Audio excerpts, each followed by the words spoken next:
Somos reféns de uma elite, de uma casta que há milênios domina a população através da manipulação das informações. Temos em mãos as ferramentas para entender e acabar com esse domínio. Meu nome é Felipe Castelo Branco e esse é o Guerras Silenciosas, Arma Silenciosa.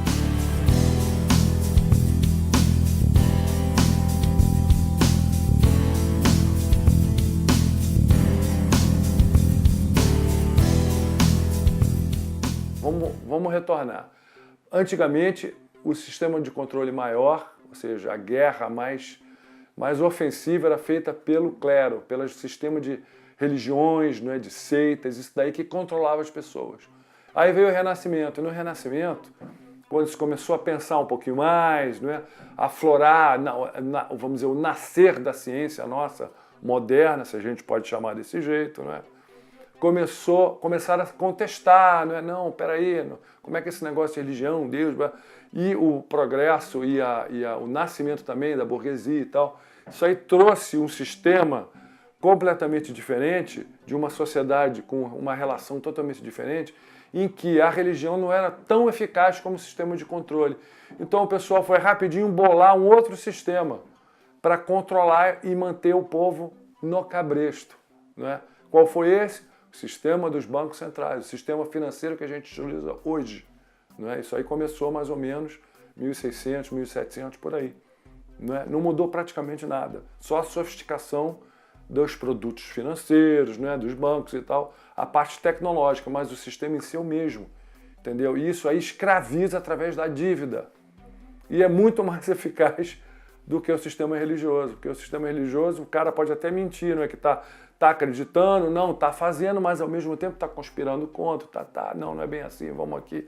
Já um sistema financeiro, o sistema de dívida, ele é extremamente eficaz, porque pega todos e não tem para onde correr, porque é um sistema engessado. Às vezes a gente acha que todo esse sistema financeiro segue regras e leis precisas, econômicas, não é nada disso, gente, isso é tudo manipulado, é tudo artificial, é tudo fabricado. Por isso que eu digo, esse assunto é um assunto muito complexo, não é para a gente colocar em um tema só, porque são assuntos interligados. É tudo bem, é como se fosse um quebra-cabeça bem montadinho. A gente tem que colocar ele, a gente só vai entender, aliás, a figura, a situação, quando a gente montar o quebra-cabeça todo. Se a gente tem uma parte aqui, uma parte aqui, uma parte aqui, e tem os furos, a gente não vê que desenho é.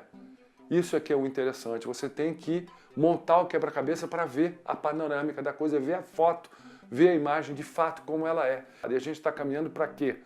Para uma crise mundial onde vai haver com certeza um colapso do dólar, que é a moeda reserva mundial, é uma moeda totalmente louca, se você vai estudar, vai ver. A gente aqui no Brasil deveria ter um entendimento melhor disso daí, porque a gente quem viveu nos anos 80 e lembra da maquininha de fazer dinheiro na época do cruzado, né?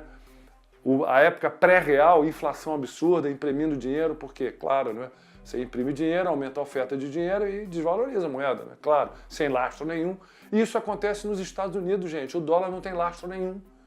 Hoje o dólar é emitido pelo Federal Reserve, que muita gente acha que é um banco central-americano do Estado americano, um banco estatal, e não é. É um banco privado. Não é? Os acionistas do Federal Reserve são bancos privados. E olha só o sistema, que loucura que é, só para pincelar aqui. Nos Estados Unidos, você imprime o dólar e você empresta para o governo cobrando juros. Assim que é o sistema. E aí o que é que acontece? Na Constituição americana proíbe isso. Quem tem que emitir moeda nos Estados Unidos é o Tesouro americano. Por que ele não emite? Ele poderia emitir moeda sem juros nenhum, não é, embutidos. O Federal Reserve, ele emite moeda e empresta juros ao governo americano. Isso é legal, não é? Isso é uma loucura. Hoje, por causa da internet, esse movimento de conhecimento, não é, de informação, o pessoal está começando a entender o que está acontecendo, está começando a se rebelar. E isso está assustando as autoridades, né? Isso aí parece até história, né? De novela, mas não é não. Se vocês buscarem as informações, hoje está tudo lá, você tem essas informações.